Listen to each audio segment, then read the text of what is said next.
Look at that chart. Disney shares rallying to another new all-time high today on the back of the company's streaming service push. Options traders, they are looking for even more. They're greedy. Jon and Pete. Very greedy. Greedy. They're greedy. That's right. It's good to be greedy. Sometimes. Remember what Michael Douglas said, greed is good, Scott. And in this case, take a look at this. Right about there, Scott, we were doing some unusual activity on this one right ahead of their analyst day. And then it dipped maybe $1, and people were saying, oh, my God, you got to get out of this thing. Look at the rip that it's had since that dip. Well, today they're betting again that it's going to be going higher yet again.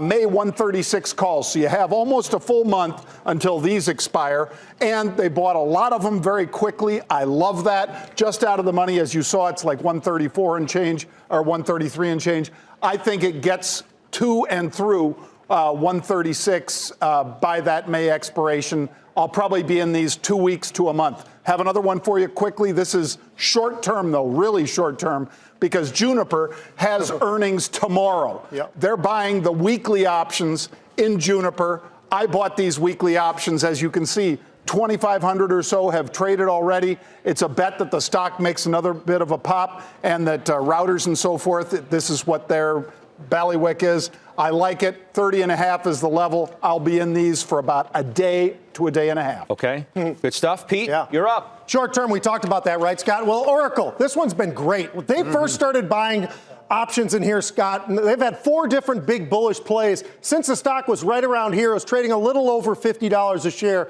and you can see it just continued to go to the upside. Today, they're going and staying in May, but they're buying these May calls, these May 56 calls. They're trading about 55 to 60 cents. And you can see how many. When I first shot this over, there was about 3,500 of these. Now we're over 6,000 of these calls being bought. So is there something to the upside? I think there is. I think Oracle's one of those names, old school tech. We talked about that. I'm in these calls, so I'm going to hold these for give or take, let's call it about a month, right? Now I got one more for you as well. We're going back to energy, and this one makes a lot of sense to me, and John's going to talk after this, but Occidental. Now look at that big sharp drop, right? I mean, we can see that's a dramatic drop to the downside in Occidental. Well, folks are kind of trying to see through the tea leaves right now that maybe if Chevron comes back, maybe does Occidental actually get a push to the upside. These October 65 calls, I bought these because they had 2 different hits today. This was the bigger. 10,000 of these were bought at the time that I'd seen this trade. I loved what I saw. I liked the risk reward. Is it going to happen? It seems like a lot of people are betting on this possibility happening.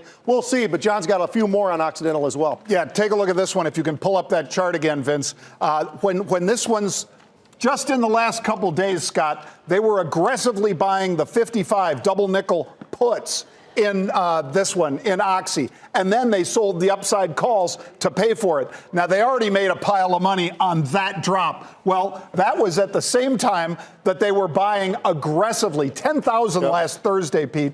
10,000 Anadarko calls. Why would they buy those?